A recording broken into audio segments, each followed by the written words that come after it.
Hi friends, இன்னைக்கு ரொம்ப முக்கியமான ஒரு டாபிக் தான் பார்க்க போகிறோம். நிறைய பேத்துக்கு பிபி எதனால் ரைஸ் ஆகுதுன்றதே தெரியல. இதில் ஒரு சீக்ரெட் இருக்குது, நான் பின்னாடி சொல்கிறேன். பொதுவாக பிபி அதிகம் இருக்கிறவங்க ஆயில் ஐட்டத்தை அவாய்ட் பண்ணிவிட்டு இந்த மாதிரி இட்லி போன்ற வேக வச்ச உணவு சாப்பிட்டா ரொம்ப நல்லது. காலையிலே நிறைய பேர் இந்த படத்தில் பார்க்குற மாதிரி உளுந்த வடை, 2 வகை சட்னி, காஃபி அது இது எல்லாம் எடுப்பாங்க.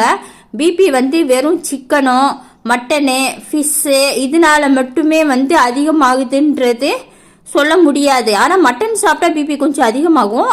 சிக்கனுலையும் ஃபிஷ்லேயும் ப்ரோட்டீன் தான் அதிகம். அதே மாதிரி கொஞ்சம் ஆயில் ஐட்டத்தை கம்மி பண்ணால் கொஞ்சம் பிபியை கம்மி பண்ணிக்கலாம்.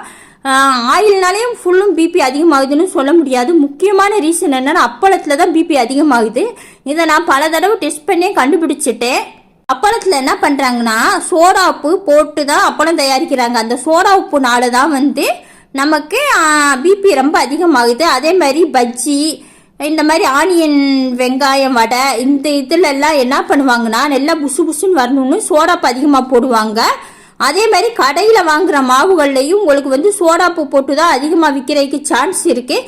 இந்த சோடா உப்பு, அதாவது ஆப்பச்சோடான்னு சொல்லுவோம். இந்த சோடாப்பு ஆப்பச்சோடா நம்ம உடம்புக்கு ரொம்ப கெடுதல். இந்த ஆப்பச்சோடா நம்ம சேர்த்து பஜ்ஜியோ இல்லை அப்பளமோ ஏதோ சாப்பிட்ற அன்னைக்கு நீங்கள் மறுநாள் பாருங்கள். இன்னைக்கு மதியம் சாப்பிட்டு மறுநாள் பிபி டெஸ்ட் பண்ணுங்க. காலையிலேருந்தே உங்களுக்கு ரொம்ப அதிகமாக காட்டுது.